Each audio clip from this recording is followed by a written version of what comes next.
always wondered, is product development in the roofing industry a thing? And we do get innovations come out every now and then.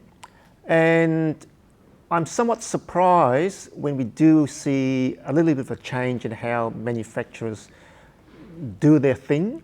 I feel sorry for designers, for the designers who work for the manufacturing company sometimes, because there's no think tank that I'm aware of where they get feedback from the users which would tell them how they can improve their products. So they come out with innovations, and I just don't know how much feedback they get and how they take that feedback on to improve their products in the future. Now, one company that's brought out a couple of new features is Stramit here in Sydney.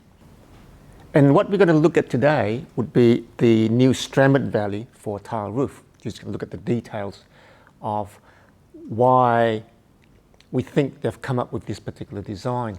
Now, challenges with valleys on tile roofs, we have a lot of problems with blockages on the valleys, simply because the tiles sit flat on the valley and it catches a lot of debris.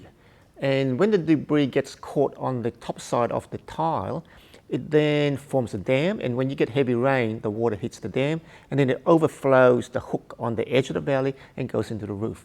So blockages on valleys, especially tile valleys, because a lot of the tiles at the valleys simply just sit on top of the face of the valley. And that's a recipe for disaster, because the water does not flow under the roof tile anymore. And this is a fault with most valleys that we've come across. And we didn't think a lot about it. Now, Stramit has always traditionally had a ribbed valley that they produced for tile roofs. And it had a rib on it, but it wasn't a very pronounced rib. And we always thought that the rib was a strengthening rib so that they don't get the flex on the surface of the valley. And when they came out with this new design, and it's what Jeff would call a bird's peak, we said to ourselves, they've done this for a reason.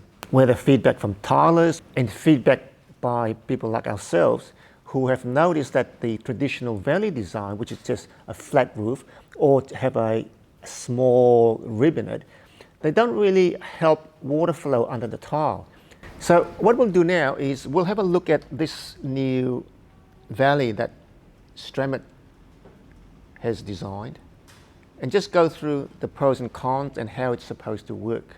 And there'll be a few pleasant surprises. All right, what we have here is the new style Stramit ribbed valley for tile roofs. They've got quite a pronounced rib, which Jeff would call a bird's peak. Typically on a tile on the edge of the valley where it's cut, the surface of the tile is going to rest on that surface and it'll cause blockage. If you have a look at how this tile sits on top of the valley and you look through, you can see that there's actually now a gap.